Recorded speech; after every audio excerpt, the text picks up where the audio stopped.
said, this is AWC in Conversation, and today I'm speaking with AWC's Chief Operations Officer, James Hewitt. James joined AWC as COO in May 2019.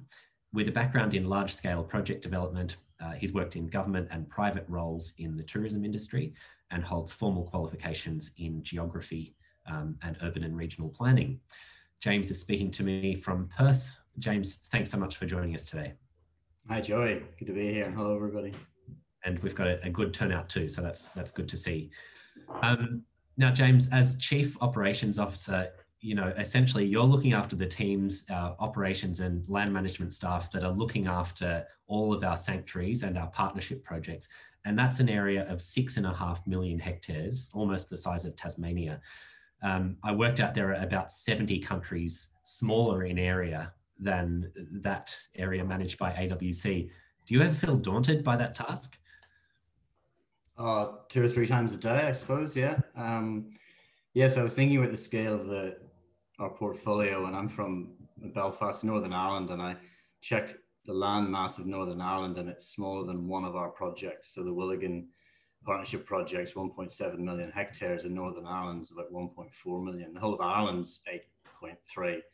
So that's only marginally bigger than our Ecofar landmass. So yeah, it's an extraordinary, coming from Northern Ireland as I do, it's an extraordinary scale of operations. When people ask me where does the team work, I say Australia. With the exception obviously of a couple of spots at Tasmania and Victoria where we're actively looking for properties, but yeah, it's an amazing scale of operations.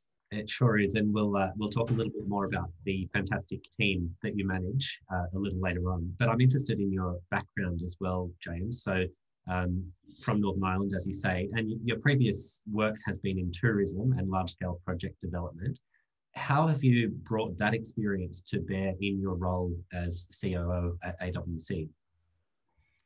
Yeah, so look, my background's in some property, some of it in tourism, some of it in residential development. I've worked in local government, state government, commercial twice in 2 different commercial roles. So, but look, I suppose my background very much is I'm probably an expert in very little and broadly across a lot.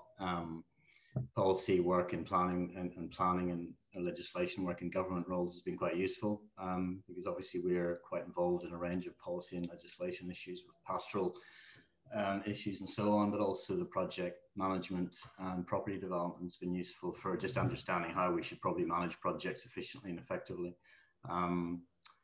Yeah, so that's probably and I've also worked at an executive level in previous roles, so that's brought a bit of background as well. Yeah, I think wide-ranging talent is certainly what you bring to the role, and we're lucky to have you in a role that oversees so many of our big projects. Was there a particular appeal about moving into the conservation sector? Because it is quite different to some of the stuff you've done before. Yeah, well, as you said, I had my first degrees in geography, so it's interesting coming to AWC. It was kind of like going right back to my original interests. My favorite subject at school was geography, and I didn't really know what I wanted to do at that point. So I thought, well, I'll keep studying geography. So I did a degree in it and then spent a little bit of time in banking and didn't really enjoy that. I went back and studied urban planning as a master's degree. And I suppose I've always had an interest in, in landscapes and in, earth sciences. So the opportunity to come to an organization that gave me exposure to the biggest landscape I've ever worked in is really interesting. My background and interest, I suppose, is how human beings impact on their landscapes, whether it's in the urban environment, regional environment, or rural environment. So it was just a fascinating opportunity to work for an organization that has an ecological role to play in how we impact the earth at such a scale. But then from a more personal point of view, I love camping. I love getting out and about. I've explored a lot of Australia, so it really was a very nice natural fit. Yeah, there's certainly perks to being able to travel to all of these beautiful sanctuaries around Australia. It's something that I'm missing this year, as I'm sure some of us. Yeah, it's been tough with COVID. Yeah. And have you been able to get out to any sanctuaries this year, or have you been mostly stuck in the southwest? This year's been challenging, obviously, with COVID. I've had one aborted trip. I've had one trip that I did get across to some of projects, but no, that really with COVID, it's been very much a lockdown situation, obviously for obvious reasons. But before, before COVID hit in, yes, I was fortunate enough to get to, I would have probably maybe a third of the properties, maybe slightly more, which, I think it's really important. I think that the best advice I had in my first property job from my first boss was never make any decisions about something you haven't seen. Get it on site, make sure you've seen it, make sure you've talked to the team, make sure you understand it. So that's very much been the case, particularly with the issues we have in such rural, regional, remote locations. So yeah, because I've been fortunate enough to see quite a few of them up to now, and hopefully we get back into more of a business as usual in the coming months. Yeah, and I'm assuming that means you haven't actually met every single member of the team face to face. Do you want to talk a little bit about the team that you manage? How many people are on the land management and operations staff? And they're so widely dispersed. So how does that work? Yeah, no, I've not met all of them for sure. And there's quite a few I've talked on the phone many times, but I obviously know what they look like from photographs, but not actually met them. So, well, we have a team of about 65 people, which I think is probably about 40% of the staff of AWC. And we've got a small, very, very expert team of project support people in the Perth office, but there's only 4 of us doing that, and there's 60 or all over Australia, and and that's really very much a reflection of the nature of this organization. Is the work is done in the field. It's Perth office is a support office for the field as opposed to the focus of the output. So yeah, it's very much a very dispersed group of people, and it has its challenges with time difference. Even this time of year with a 3-hour time difference, we've got a block of 4 or 5 hours in the middle of the day where we can communicate effectively. So and what strikes you about the people that choose to dedicate their lives to this kind of work? I mean, they're working in very remote locations. There are obviously challenges involved in that.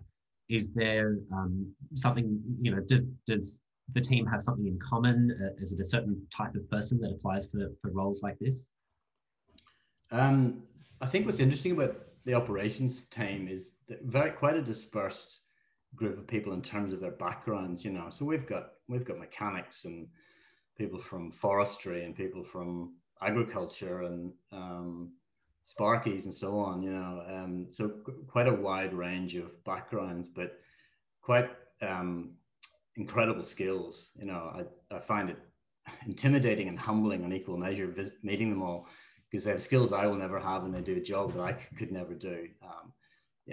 The breadth of things that they can do. I mean, in the conservation land management work, obviously there's a high level of skill in the feral animal control, the weed control programs, the fire work, and they build really good fences and maintain really good fences. But then they have this ability to then go out and fix a motor or jump on the computer and run a budget. Some of them are taking amazing photographs for the comms team. They're butchering feral animals for food. It's sort of desert island survival stuff. Really quite extraordinary level of skills. Including the younger crew and the young NLMOs. I'm meeting a few of them up in Mornington the other day and chatting to them a month ago, chatting to them about their background and again, skills that I will never have. And I think what really is interesting is the love of the work. So there's people who work in these locations in other sectors, but what's really striking is this common, real genuine commitment to the mission of what we're trying to achieve. But I think for a lot of them, they also do love the lifestyle. You have to love that remote living. I don't think too many of them are craving an Melbourne apartment lifestyle, to be honest. So it does take a specific kind of person. But it's really amazes me just, reading our weekly reports, and, you'll see a picture of a tractor with a back wheel off it, and you're wondering, how did you just get that off the tractor? Never mind fix the tire and get it back on again. It's, then they do that like it's us changing our Toyota Corolla at the side of the road. Regularly seeing photos of snakes coming through the kitchen. How often you're sitting having dinner and there's the third snake that's come through the kitchen in the last week, and you just deal with it. Clearing up after cyclones. Gavin and Kerry up at Pungalina are still cleaning up after cyclone from 2 years ago. But they just get on with it. Living in places like Charnley, where the Isdale comes up and you're reined in for 2 months. So yeah, look, it's an extraordinarily talented, capable bunch of people. And what we're very lucky, I think why we're very lucky is that they also just love what we do. So that the commitment that we get from them is extraordinary. And I suppose, and doing all of this in, a very remote location has considerable safety and risk issues to deal with. So they're going about their work, with a really impressive focus on their own safety and the safety of others, safety of people coming onto the sanctuaries, very carefully following our project risk processes and so on. So yeah, very impressive group of people. Yeah, and they're really doing the hands-on work of managing landscapes. Obviously, closely informed by the science team and their work of our ecologists doing surveys and doing research to better understand how landscapes need to be managed. I'm interested in what are the major programs that our ops and land management teams deliver. We talk a lot about ferals, fire, weeds.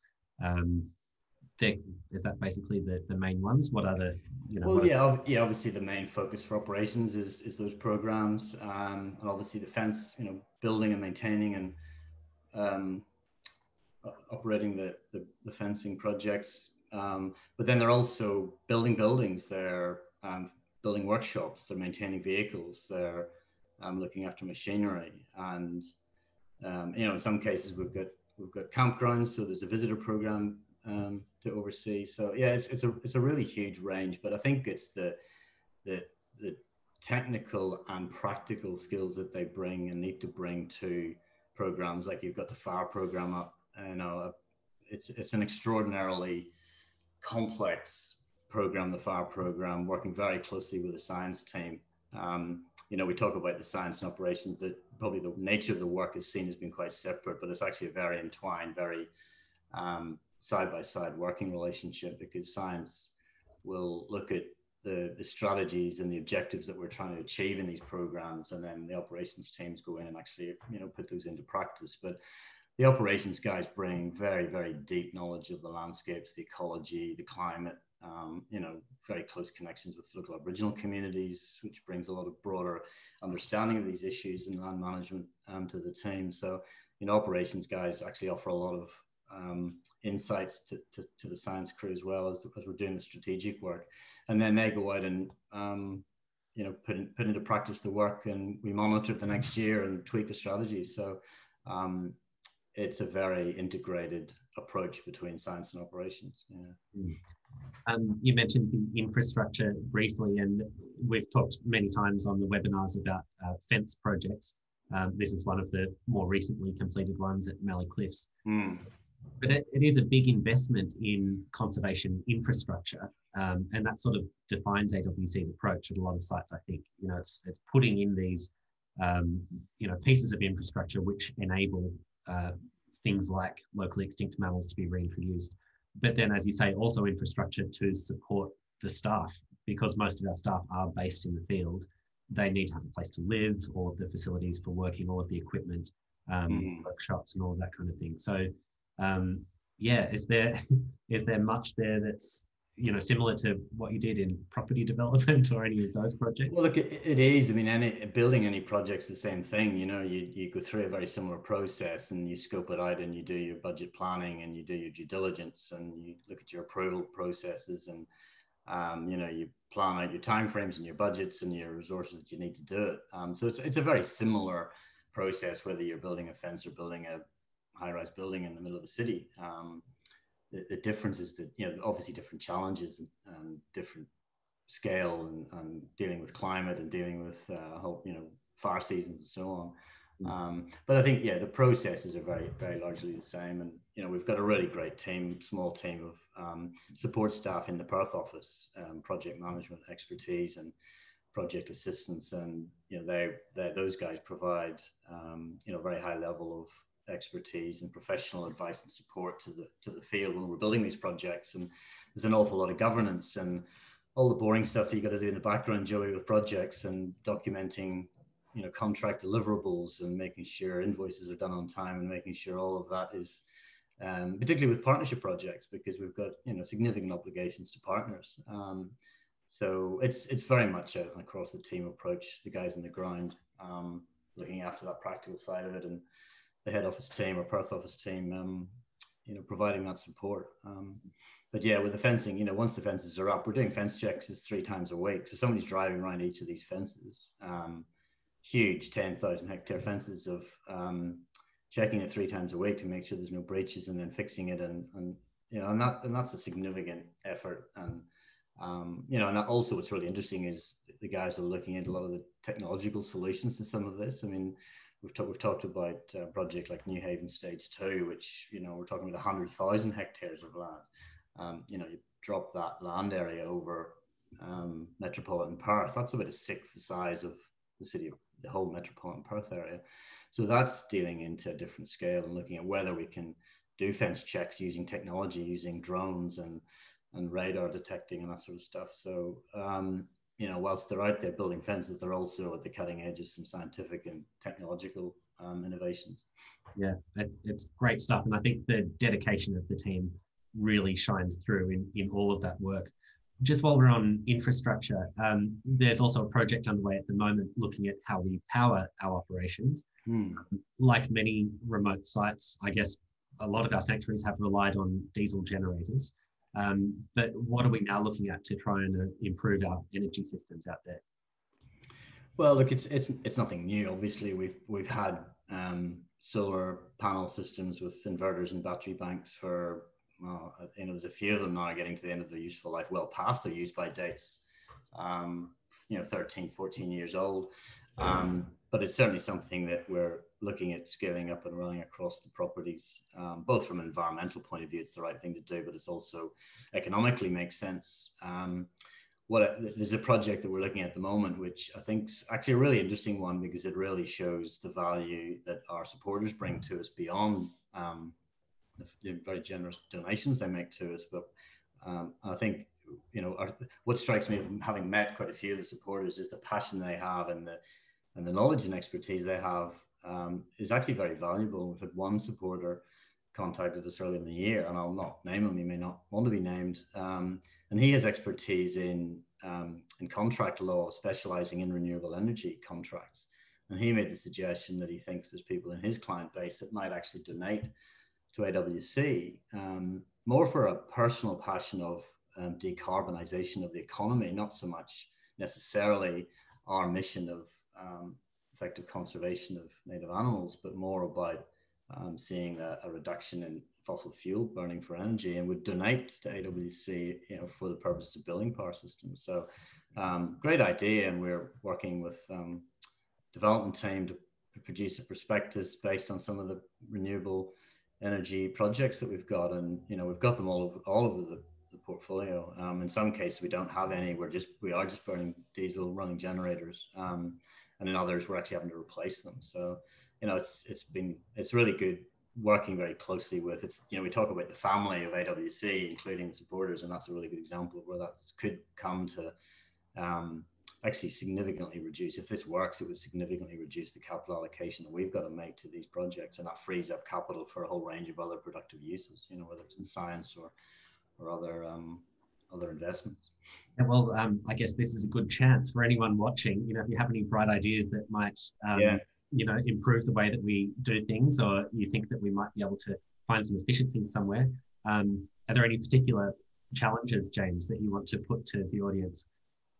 Oh, that's a good one. Let me come back to that one. Yes, there is, and I'm sure there's lots of great ideas out there. We can come back to it if you like, but I think a lot of this is practical work, but we're also obviously running an organization with all of the normal organizational challenges.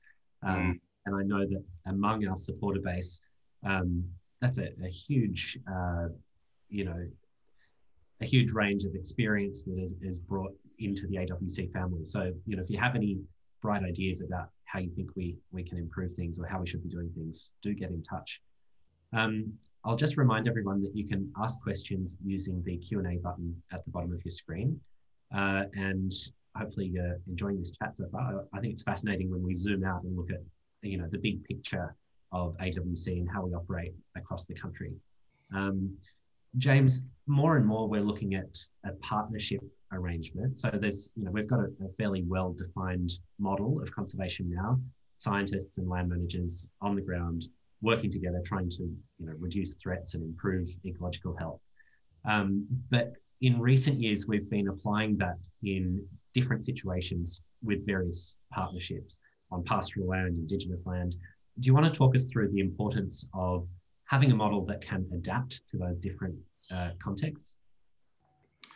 Yeah, I think what's been interesting the last probably 3 or 4 years, maybe longer, we've increasingly invested in building partnerships. And I think the reality is our model for the last 25, 30 years has been buying land, raising the capital to actually buy land, and agricultural land in Australia has become very competitive. There's a lot of both in domestic and international investors looking at acquiring agricultural land in Australia. And therefore, for an organization like AWC to go out and raise the capital to buy these properties, it's becoming increasingly challenging. I think there's a property up in the Northern Territory recently sold for something like $57 million that would have sold for half that 10 years ago. So the rationale behind partnerships is really much expanding our model into other tenures or other opportunities where we don't have to raise that capital. So, and it's like, I think it's been a great success. I mean, with a partnership, obviously you have two parties and they will have their own unique objectives they're trying to achieve. So there's certainly challenges with that. But in this case, when we have challenges, but the sum of the parts, I think, is bigger than the whole with these things. We have, as an organization, I think have learned a lot. We've learned to adapt. We've learned to do things differently. We have to meet the needs of our partners as well as achieving our needs. And overall, obviously, both parties are aligned in the broader objectives. So, but there's examples that have really been quite, I think, striking. With one example with Willigan, we've had Willigan Rangers getting really involved in the fire, in the technicality of the fire planning work, which has been great. And it helps with capacity building for those community members. And we develop better relationships with them as well, and learn from their traditional fire practices, which are increasingly getting a lot more media attention, and rightly so, from the mosaic burning programs that we do. We're also learning a lot with Bullow. You had a picture up there earlier, I think, Joey, of Bullow, and it's an opportunity for us to understand how does what we do affect the business of a cattle business. Because for me, we've got 50% of Australia is under agricultural pasture control, and if we can showcase that what we do is actually beneficial to the carrying capacity of land for agricultural production, then we can go and talk to other partners who may not share our values in terms of our mission, but if they can see a benefit of a science-informed conservation land management program improving the viability of their business, then it opens up some really exciting opportunities. So I think it's certainly an area that we'll be focusing on. We are focusing on other partnerships, both with partners like the ones we've got at the moment, and also other types of partners that we don't currently work with. So, and I think what's been great is we've got partnerships with Aboriginal corporations, with state government, with the Commonwealth government up at Yampi Sound Training Area, and with the bird family at Buller River Station, and all offer really great learning opportunities for AWC to learn to adapt and innovate. Yeah. You mentioned the partnerships with New South Wales government under the National Parks and Wildlife Service and their Saving Our Species program. And I just wanted to remind everyone, most of you will have got the email yesterday, but a really exciting milestone has been reached in the project at Mallee Cliffs National Park, and that's the reintroduction of the second species there. So bilbies were released there last year, but we've just announced the release of greater stick-nest rats. And I'll just show you, this is on our website. So you can go to australianwildlife.org and read all about this next milestone at Mallee Cliffs. We've been trying to rebrand the stick-nest rats as outback guinea pigs. Hasn't quite caught on yet, but we'd appreciate your help with that. So yeah, great progress being made at those partnership sites. And I think, the most interesting part, as you're saying, James, is that out of each of these partnerships, we actually get something from it. It's not just that we're applying our model, it's greater than the sum of its parts, as you described. And I think that's really exciting. Kangaroo Island is as another example. Sorry? Kangaroo Island was another example where we were able to partner with private landholders. Do you want to describe that a little bit? Yeah, well, I think that was a really interesting and good example of what, AWC is now the largest private land conservation organization in Australia, if not one of the largest in the world. And, we're significant leader in our field now. We've got a staff of 160 staff and properties all over Australia, but we can still be very nimble when it comes to it. And what was just amazing to me over the Christmas period, with the devastating bushfires that we had to endure last year. To cut a very long story short, we were contacted by the owners of the land at Kangaroo Island, really just seeking help, as we were by a whole range of other stakeholders, just not sure what to do, and looking out for advice and support, which we very quickly gave, as we did to a whole range of other similar partner organizations. But with Kangaroo Island, we actually got in there in the space of several weeks with some assistance from the Defense Department, who happened to have equipment on site. We created a emergency fence, and we're just about very close to finishing a much bigger fence to protect the dunnart and other species. So, when things need to be done quickly, we've been able to mobilize very, very quickly over the Christmas period. And again, an example of where the operations crew, Joe Schofield and others, were able to mobilize people in the middle of the holiday period and pretty much save another animal, which was very likely to go extinct due to the extent of their habitat was destroyed in that fire. So, yeah, we can be pretty nimble when we have to be. It's something to be very proud of. Yeah, great. James, thanks. That's been a really good conversation. We'll come to some questions shortly, but I think the land management operations team is such a key part of AWC's model. They're out there doing the hands-on work, doing the fire management, dealing with weeds and feral animals, and I think we're heading in great directions under your leadership as Chief Operations Officer. So thanks for joining us and answering those questions today. No worries, thank you. And while I've got you, I might just spruik the next edition of Wildlife Matters. So this is our magazine, which comes out twice a year. It is mailed out to supporters. So if you're a financial supporter, your copy should be on its way. If you'd like to become a financial supporter or make a donation to help AWC deliver these excellent conservation projects around the country, you can do that at australianwildlife.org. The magazine that's about to come out features a range of excellent stories about some of our upcoming projects, including work to save the northern bettong in a feral predator-free secure area at Mount Zero Taravale. There's more progress on the feral predator work at Mount Gibson, and an article about fire management in the northeast, besides much, much more. So that's on its way, and if you aren't signed up as a supporter, I encourage you to do so at australianwildlife.org. Okay, to some questions. And James, people are really interested in the work with agricultural partnerships or pastoral properties. Do you think there's scope for that to expand onto other pastoral properties? Look, I do. It's quite an emerging area of investigation for us.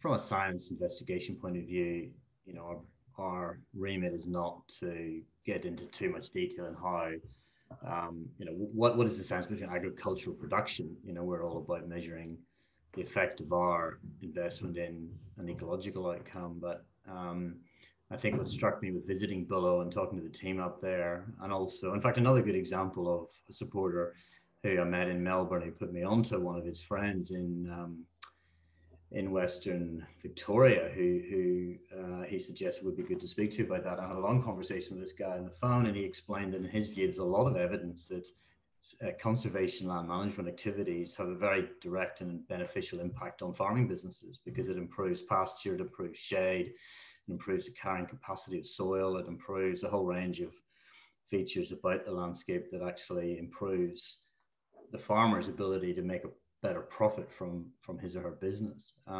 So for me, that's a really interesting area we should be investigating more, because if you think about it, if we could go knock on the door of a farmer who really didn't care less about biodiversity conservation. All they cared about was their bottom line, and we could demonstrate that the work we do or can do will benefit their bottom line. Then you open this up, the whole opportunity of the agricultural landscapes of Australia for because at the end of the day, we, if you look at our vision, our mission itself is self-explanatory, but our vision to see that biodiversity is valued and effectively conserved by an engaged community is an extremely ambitious vision, and we can't do that on our own. AWC in itself cannot deliver that. We need to be seeing our model and our science-informed conservation land management model taken up by other landowners and other property owners and other parts of the community. So we need to be able to spread that message and spread the benefit of doing it. So I think that particular partnership type is a very exciting one for our future. Yeah, I think that's something that has received a bit more coverage recently, just that, conservation can't be just something that happens in dedicated conservation reserves. It's, we need to be looking at benefits across private land, across pastoral land, because really, animals rely on the whole landscape. And there are ways that we can improve management in a way that's not exclusive to other land uses. And our partnership models are a really good example of that. I mean, it comes into this beyond the fence work that the science team are looking at. I mean, the fence exclosures are these safe havens to protect animals from going extinct. But is that the long-term solution? Do we just forever and a day, these animals can only survive inside fences? And I hope, and obviously the solution to that is things that maybe we don't have enough knowledge or expertise in at this point in time, but that, that is the long-term aim. So yeah. Yeah, thanks. We've had a couple of people, and this comes up fairly frequently, just asking about the lack of projects in Victoria, and I'll add Tasmania to that too. And I guess, would you like to explain the rationale of how we select new projects and how we prioritize? It's certainly not because we don't want to be in those places. No, we're actively looking in both. Look, it's obviously very science driven, so it's based on our mission and species that are in Tasmania and Victoria that are endangered and we need to protect. We will, absolutely, there's no question. I think the challenge with those states is just the nature of our operations and the nature of our business is that it works over scale, and it's very difficult to get land at the scale we would normally work on in those states. So the opportunities are therefore less, but it doesn't mean that in certain cases, certain species, and I'll let my esteemed science colleagues go into this in more detail, but certain species can survive in smaller land parcels. So there has been a number of properties we've looked at or have been talking to partners with in certainly Victoria, and we'd be very keen to get into those states. There's absolutely no lack of interest. It's just those are the sorts of challenges that we have to deal with in those states. Yeah, absolutely. I think everyone will be reassured to hear that, eventually we do hope to have a presence across Australia. And as you mentioned, it's driven by science with the goal to represent as much of Australia's biodiversity in our network of sanctuaries as possible. So that's the goal. That's what we're working towards. As frequently is the case, we've got questions about volunteering and visiting the sanctuaries. And obviously visitation has been a little bit mucked around this year due to COVID. James, some of the sanctuaries are open to visitation in Western Australia, is that right? Yeah, so Western Australia has opened up more. Mount Gibson campground opened a month or so ago, I think. Access to Purina has been reopened.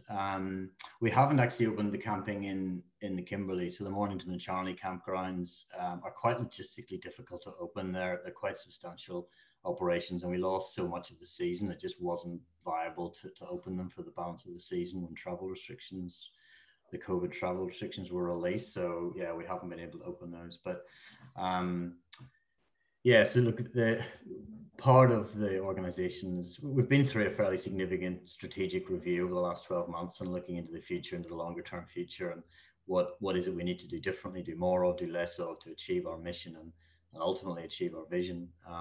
And certainly visitor engagement's a part of that. We're looking to leverage the opportunities to present AWC and its brand to different people who may not be part of the family, may not be supporters, may come in and visit through the campgrounds or through the media, through social media. So part of looking at how do we better sell the message of biodiversity conservation in Australia primarily, but also the message of AWC more effectively to those people is an important part, and the visitation program is going to become an important part of that for sure. And the volunteer programs, again, a very important part of how we deliver our outcomes. Yeah, very supportive of it. Yeah, and for people who are interested in volunteering, we have a portal on our website. So if you go to australianwildlife.org, you can register your interest in volunteering opportunities. And that way you'll get an email whenever opportunities arise that you can get involved with. So, there's a whole bunch of stuff that you can get involved with there. So I encourage you to do so if you're interested. Just one more question here, James, and that's about mustering. We talk about destocking and dealing with feral animals. And in some cases, we actually muster those animals and sell them on the market. Do you want to talk about how that operates and which sanctuaries are part of those?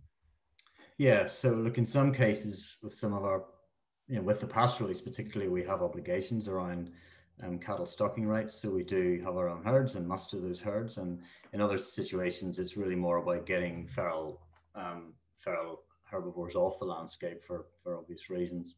And the mustering really just comes down to the cost effectiveness of the way of doing that. So in some cases we can muster cattle. We'll do a survey of what the feral herd is at the time in terms of its scale.